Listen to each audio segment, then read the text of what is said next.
ان میں سے ایک صحابی کا تذکرہ، ایک جلیل القدر امین امت، السابقون الاولون میں سے چمکتے ہوئے ستارے حضرت ابو عبیدہ بن جراح رضی اللہ تعالیٰ۔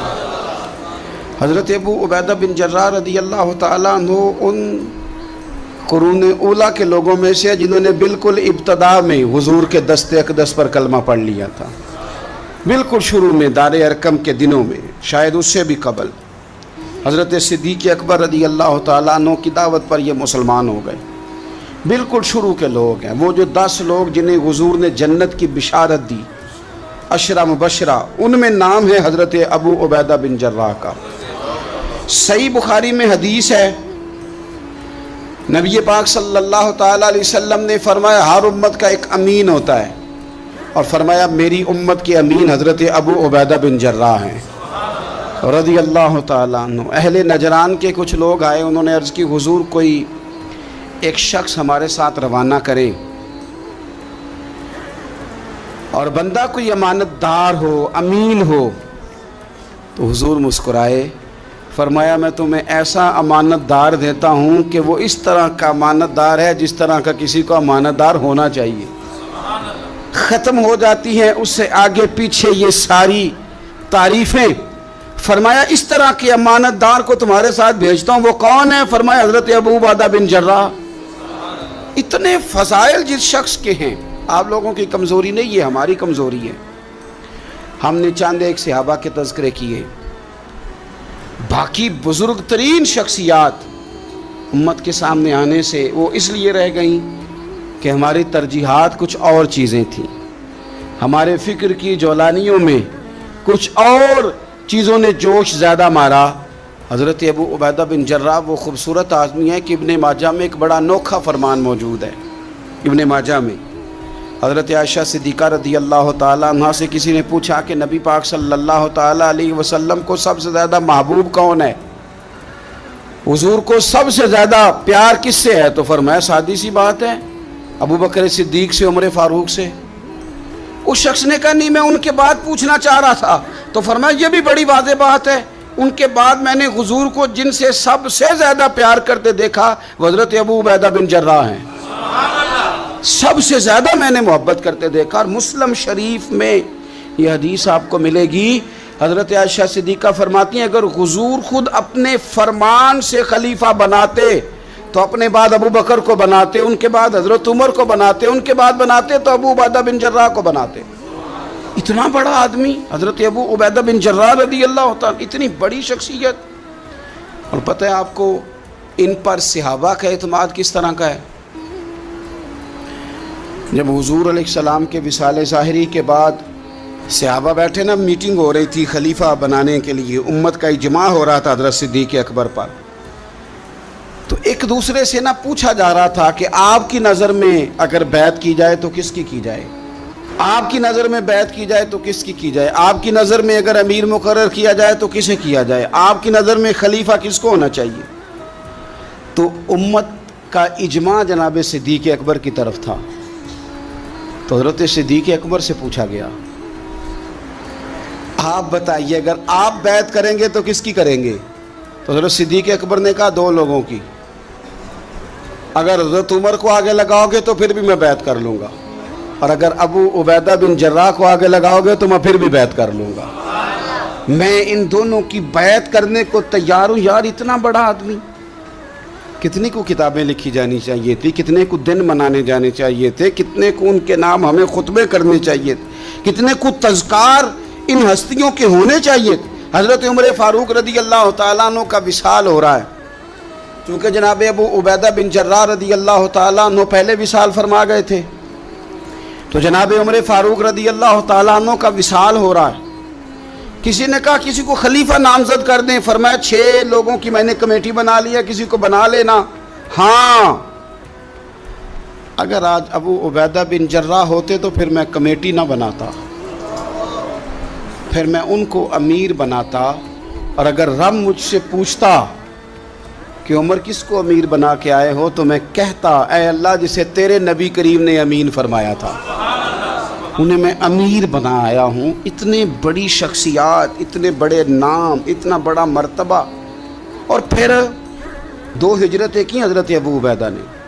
حبشہ بھی گئے، مدینہ بھی آئے، ہر جہاد میں شامل ہوئے. اور عشق کے امتحان دینے کی باری آئے تو سب سے پہلے دیے. زرہ کی 2 کڑیاں ٹوٹ کے احد کے میدان میں حضور کے رخساروں میں پیوست ہو گئی تھی. دوڑ کے آئے حضرت ابو عبیدہ اور ایک کڑی اتاری، اپنے دانت سے زور سے کھینچی تو ایک دانت ٹوٹ گیا. پھر دوسری کڑی زور سے نکالی حضور کے رخسار نور سے تو دوسرا دانت ٹوٹ گیا. لیکن حضور کی تکلیف برداشت نہیں کر سکے. عجیب امتحان لیا ان کی محبت نے بھی، عجیب امتحان لیا. اعظم بلا سے اپنی وہ ہستی ہی کیوں نہ ہو، جو چیز اس کی راہ میں حائل ہو پھونک دو. عجیب امتحان لیا. احد کے میدان میں ان کے والد ان کے مقابلے میں آ گئے تھے. یہاں تو مقابلہ ہوتا ہے نا دولت اور دین کا، تو لوگ کمزوری دکھا جاتے ہیں. وطن اور دین کا تو لوگ کمزوری دکھا جاتے ہیں. یہاں تو مقابلہ ہوتا ہے نا ہمارا اپنے نفس کی خواہشات اور دین کا، تو غلبہ کچھ اور چیزیں لے جاتی ہیں، لیکن سامنے باپ ہے اور اس طرف دین ہے، حضور کی محبت ہے، نبی پاک کی غلامی ہے.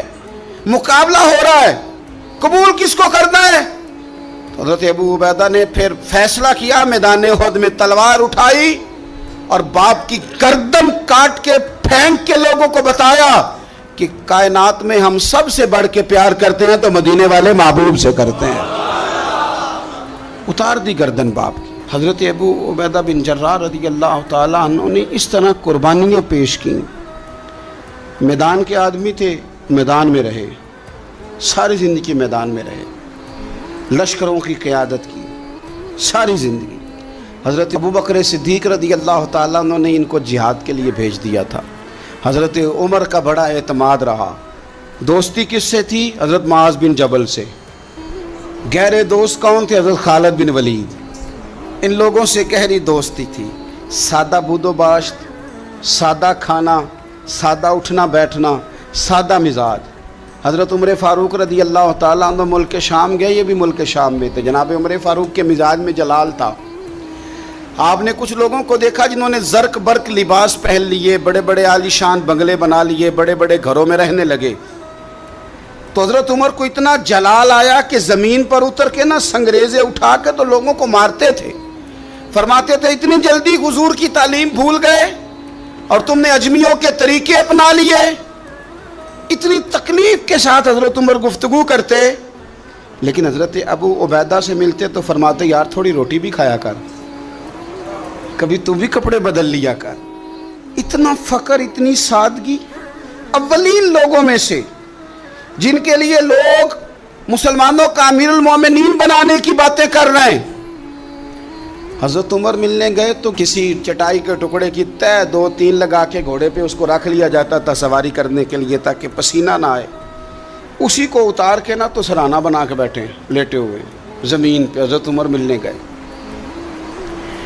تو حضرت عمر فاروق رضی اللہ تعالیٰ عنہ کو بھی اپنے ساتھ زمین پہ بٹھا لیا. تو حضرت عمر فرمانے لگے میں نے تو روٹی کھانی ہے تجھ سے، دوست ہے میرا، کھانا کھلا. تو کہنے لگے کھلاتے ہیں نا، کھلانا کیوں نہیں. یہ بھی لوگ تھے، اسی دھرتی پہ رہتے تھے. ان لوگوں کو نا کسی چیز نے اپنے قبضے میں نہیں لیا. نہ عورتوں کی باتیں انہیں بہلا سکیں، نہ بچوں کی خواہشات کے ہتھے چڑھے، نہ زمانے کی تیز دوڑ میں شامل ہوئے، نہ کسی کہانی کا حصہ بنے، نہ لوگوں کی یہ باتیں کہ دور بدل گیا. کوئی چیز ہیوی نہیں ہوئی، اس لیے کہ انہوں نے فقیری مدینے والے محبوب سے سیکھی تھی. فقر میرے نبی کریم علیہ السلام سے سیکھا تھا. فقر تازہ تھا، ذہن وسیع تھا. حضرت سیدنا عمر نے کہا روٹی کھانی ہے تو تھیلے میں ہاتھ ڈالا، 2 خشک ٹکڑے روٹی کے نکالے اور فرمایا کھا لے. تو حضرت عمر نے پکڑ کے منہ میں رکھے، چبائے اور جناب عمر رو پڑے. فرمانے لگے ہر بندے کو دنیا نے اپنے قبضے میں کر لیا ہے، لیکن ابو عبیدہ تو آج بھی بچا ہوا ہے. دنیا تجھے اپنے جال میں پھنسا نہیں سکی، تو قابو نہیں آیا، تو آج بھی اپنی جگہ پہ قائم ہے. تو وہیں کھڑا ہے جہاں مدینے والے محبوب نے ہمیں کھڑا کیا، تو وہیں کھڑا ہے یار۔ اتنے حسین آدمی، اتنا بڑا نام، اتنا بڑا قد، اتنا بڑا کردار، اتنا بڑا حسن، ہزاروں کی فوج کے سپہ سالار ہیں، اگر میں کہہ دوں چیف آف آرمی سٹاف ہیں، میرا خیال ہے میری بات غلط نہ ہوگی، اتنی بڑی فوج کے سپہ سالار، اور اس فوج کے سپہ سالار جس میں کئی دفعہ سپاہی بن کے حضرت خالد بن ولید بھی لڑائی کر رہے ہیں، اتنی بڑی فوج کو کمان کرتے ہیں، لباس وہی سادہ، غذا وہی سادہ، انداز وہی۔ رومی بہت بڑی طاقت سمجھتے تھے اپنے آپ کو۔ جناب عمر کے زمانے میں ان کے خلاف لشکر کشی ہوئی، امیر کون ہے؟ حضرت ابو عبیدہ، ہاتھ میں تلوار پکڑی، گھوڑے پہ بیٹھے چلے گئے، محاصرہ کر لیا رومیوں کا، گھیر لیا۔ اب رومیوں نے کچھ تھوڑی سی مزاحمت کرنے کی کوشش کی، باہر آئے لیکن کچھ بھی نہ ہو سکا، منہ کی کھا کے واپس اندر چلے گئے۔ کئی دنوں سے حضرت ابو عبیدہ کی فوج نے محاصرہ کیا ہوا ہے، جب تنگ آ گئے تو پیغام بھیجا کہ ہم صلح کرنا چاہتے ہیں۔ فرمایا صلح تو مسلمانوں کا پسندیدہ کام ہے، آ جاؤ۔ نے کہا جی ہم جزیہ دے دیں گے، ہم کسی طریقے مسلمانوں کے اطاعت میں آ جائیں گے، آپ ہم سے بات کریں۔ فرمایا بھیجو۔ ان کا سپہ سالار آیا، انہوں نے روب ڈالنے کے لیے نا مسلمانوں پہ سپہ سالار کو بڑے قیمتی کپڑے پہنائے، زرق برق لباس، عالی شان پوشاکیں، 5-7 لوگ ساتھ، یہ لوگوں کا طریقہ ہوتا ہے۔ وہ پریشر ڈالنے کے لیے لوگ کرائے کا مکان بھی خرید لیتے ہیں، کرائے کی کار بھی حاصل کر لیتے ہیں، لوگوں کے برتن بھی استعمال کر لیتے ہیں، کسی کے گھر سے فرنیچر بھی منگوا لیتے ہیں۔ تو آپ نے نا وہ زرق برق لباس پہنے ہوئے ان لوگوں کو آتے دیکھا۔ اب وہ بڑے اپنے انداز میں تو روب ڈالنے کے لیے آئے تھے نا، تو آ کے پوچھا مسلمانوں کے امیر کہاں ہیں لشکر کے؟ تو انہوں نے کہا ادھر ہی تھے، یہیں کہیں ہوں گے۔ وہ بڑا حیران ہوا کہ ہم تو بڑے لاؤ لشکر کے ساتھ آئے۔ یاد رکھ لیں روب کپڑوں کا نہیں ہوتا، روب کردار کا ہوتا ہے۔ پھر پوچھا کہاں ہیں؟ نے کہا جناب وہ سامنے خیمے میں دیکھ لو۔ وہ خیمے میں گئے تو اتنی بڑی فوج کا سپہ سالار زمین پہ بیٹھے اور اپنے تیر سیدھے کر رہے ہیں۔ اب وہ بڑے زرق برق لباس میں کہنے لگا ابو عبیدہ بن جراح آپ ہیں؟ فرمایا میں ہی ہوں۔ کہا ملنا تھا؟ فرمایا آ جاؤ۔ کہنے لگا آپ تو زمین پہ بیٹھے ہیں۔ تو آپ فرمانے لگے ہمارے بزرگ زمین پہ ہی چلتے تھے، زمین پہ ہی بیٹھتے تھے، زمین پہ ہی کھاتے تھے، نیند آتی تھی تو زمین پہ ہی سو جاتے تھے۔ وہ حیرانگی سے کہنے لگا آپ اتنے بڑے سپہ سالار ہو کے اس طرح رہتے ہیں؟ فرمانے لگے میری ضروریات ساری پوری ہوتی ہیں، پھر بھی کبھی کوئی مشکل بن جائے تو میں تھوڑا سا قرضہ لے لیتا ہوں حضرت معاذ بن جبل سے، ان کو مشکل آ جائے تو مجھ سے لے لیتے ہیں۔ تو بالکل صحیح گزارا ہو رہا ہے کہ اس طرح کیوں بیٹھے ہیں، یہ کیا بات ہوئی؟ ہمارے ہاں لوگوں کا رونا دھونا نہیں، روز مکان کوئی نہیں تو رو پڑے، بچے کی شادی کرانی ہے تو رو پڑے، او ہو جی کیا بتائیں غریبی بڑی ہے تو رو پڑے۔ زمین پہ بیٹھے ہیں، زمین پہ بیٹھ کے خشک ٹکڑے کھا رہے ہیں، پر کہہ رہے ہیں بڑے مطمئن ہیں یار کیا ہوا، کوئی ایسا مسئلہ نہیں، اگر کبھی مشکل آ جائے تو میرے دوست ہے حضرت معاذ بن جبل تھوڑا قرضہ لے لیتا ہوں، ان کو ضرورت پڑے تو مجھ سے لے لیتے ہیں۔ رومی صلح بھی کر گئے، بات بھی کر گئے، پر جہاں جہاں گئے نا حضرت ابو عبیدہ بن جراح کا فقر بھی بیان کرتے گئے، وہ فقر بھی بیان کرتے، کیا کریں اب تو بھائی پیروں کی کوٹھیاں بھی دیکھنے کے قابل ہیں، کیا بتائیں آپ۔ اب تو جو زیادہ فقیری کا درس دیتا ہے نا اس کی پجاروں دیکھ کے بندہ پریشان بھی ہو جاتا ہے کہ اس پجاروں سے نکل کے اس نے فقر کا درس دیا ہے۔ اب تو جناب لوگ یہی کہانی آ کے سناتے ہیں، یہی کہانی، یعنی کچھ امیر لوگ ہیں وہ کئی دفعہ جلسوں کا ٹائم لینے آتے ہیں تو لگتا ہے کہ پیرانے پیر ہیں، یہ کہتے ہیں فلانے پیر صاحب بھی میرے پاس آتے ہیں، فلانے بھی آتے ہیں، فلانے بھی آتے ہیں، فلانے بھی، شکر ہے جی اللہ کا، فلانے کو فون کروں تو وہ آ جایا کرتا ہے۔ میں نے ایک سے کہا، میں نے کہا یار آپ نے لیا کیا، سیکھا کیا؟ آپ تو ابھی بھی وہاں کھڑے ہیں کہ دولت ہی سارا کچھ ہے، کیا لیا آپ نے اتنے پیروں کو بلا کے، حاصل کیا کیا، ملا کیا؟ آج بھی اگر وہیں کھڑے ہو تو پھر آپ نے فقر سے کیا سیکھا؟ کچھ بھی نہیں۔ پھر تو آپ نے نا میں پہلے بھی ایک دن کہا تھا، پھر کہتا ہوں، میں کہتا ہوں ہمیں برانڈ نہ بنایا کرو، خدا را مشہور آدمی سمجھ کے دعوت نہ دو، دین کا خادم سمجھ کے دعوت دو۔ ایسا کام نہ کرو کہ فلانا بندہ بڑا مشہور ہے تو اس کو دعوت دے لے۔ کبھی کبھی بڑی تکلیف، میں ابھی تھوڑے دن پہلے بڑے لمبے سفر پہ تھا، صبح میں 8:30 گھر سے نکلا، 8:30 اور میں 2-2:30 بجے وہاں پہنچا، لیکن 10 کیمرے لگے ہوئے، آپ کی کار سے نکلنے کی فوٹو، آپ کی بیٹھنے کی فوٹو، آپ کے آنے کی فوٹو، میرے گھر میں داخل ہونے کی فوٹو، فریزر کے ساتھ فوٹو، اندر والے دروازے کے ساتھ فوٹو. کیا میرا مطلب ہے معاملہ ہے. اب آپ کے سامنے 15 کیمرے چل رہے ہیں، آپ ٹانگ بھی سیدھی نہیں کر سکتے کیونکہ آپ کو بڑا سیٹ ہو کے بیٹھنا ہے، فوٹو ہو رہی ہے. تو کافی ٹائم گزر گیا تو میں نے ان سے کہا کہ یار میں 7-8 گھنٹے سے، مجھے مہربانی کرو ٹانگیں تو سیدھی کر لینے، اس کو ذرا بند کرو کیمرے کو، اور مہربانی کرو ایک پانی کا گلاس ہی دے دو، چائے کا کپ ہی پوچھ لو. ٹھیک ہو گیا سارا کچھ اپنی جگہ پہ. لیکن یہ کچھ مزاج، مطلب ہم نے تو بزرگوں کے پاس بیٹھ کے وقت گزارا ہے. اور میں آپ کو ایمانداری سے کہتا ہوں، میں کسان کا بیٹا ہوں. آج بھی میں بڑے شوق سے، رات میں نے اچار سے روٹی کھائی ہے. گھر والوں نے کہا کہ کچھ بنا دیتے ہیں، میں کہ اچار لے آؤ نہ، پیا ہے نا. اس لیے کہ میں غریب ماں کا بیٹا ہوں. مجھے اچار تسلی دیتا ہے، تشفی دیتا ہے، مجھے سکون دیتا ہے. میں اپنے غریب دوستوں کے اندر بیٹھ کے آج بھی فخر محسوس کرتا ہوں. بڑی کوٹھیاں تکلیف دیتی ہیں، اس لیے کہ میں نے وہ وقت بھی دیکھا ہے کہ جب ہمارے ایک تایا جی تھے تو ان کے گھر کی دیوار گر گئی تھی، تو ابھی ان کو پیسے نہیں مل رہے تھے، تو میرے ابا جی نے کہا ان کے گھر جا کے سو جاؤ. انہوں نے دیوار کے آگے 4 پائیاں لگا کے سونا ہے، کوئی گھر میں نہ آ جائے. تو مطلب یہ کہ آپ مہربانی کریں. یہ دیکھو، یہ میرے نبی پاک کے غلام ہیں، ان کی سادگی دیکھو، ان کی فقیری دیکھو. 2-4 دن پہلے بچوں کا کھانا پکا ہوا تھا، بچے لائن میں نہ، کھانا کافی سارے بچے ہیں تو رات کو لائن میں لگ کے روٹی لیتے ہیں. میں بھی لائن میں لگ گیا بچوں کے ساتھ.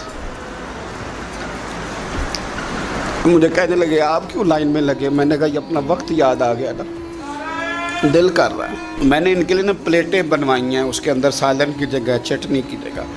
تو میں نے باورچی سے کہا اسی پلیٹ میں کھانا ڈال کے نا میرے لیے گھر بھیج یار، یہی والی روٹی بھیج، یہی کھانے کو دل کر رہا ہے. یہ آپ کا اصل ہے، یہ آپ کا اصل ہے. مہنگے کپڑے آپ کا اصل نہیں ہوتے، وہ تو برانڈ ہے.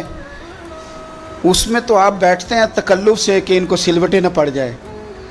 اس میں تو آپ کسی سے صحیح طریقے سے سینہ بھی نہیں ملاتے کہ کہیں کو مسئلہ نہ بن جائے. حضرت ابو عبیدہ بن جراح رضی اللہ تعالیٰ عنہ نا اپنے گھر میں بیٹھ کے رو رہے تھے، روتے جا رہے تھے. تو کسی نے کہا کیوں رو رہے ہیں؟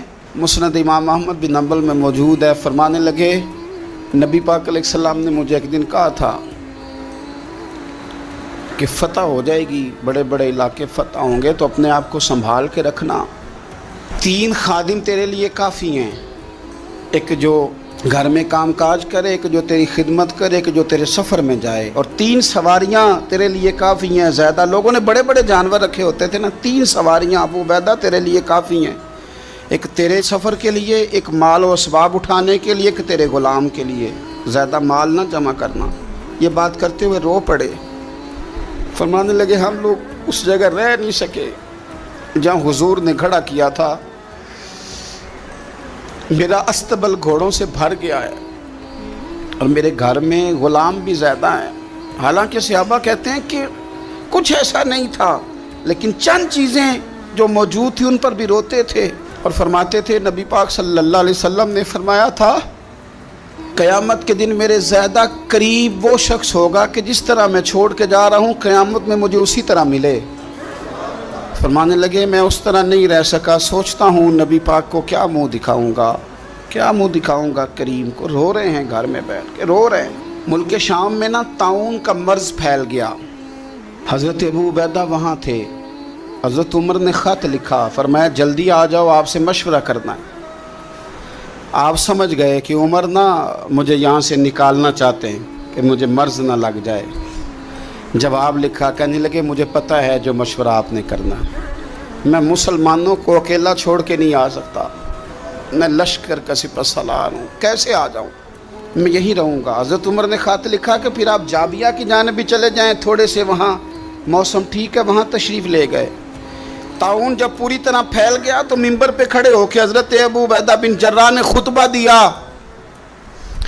فرمانے لگے اس مرض سے گھبرانا نہ، تم سے بہت پہلے جو صالح لوگ تھے، نیک لوگ تھے، وہ اس مرض کی وجہ سے وصال کر گئے. یہ نیک لوگوں کی موت کا سبب بنا ہے، لوگوں گھبرانا نہ.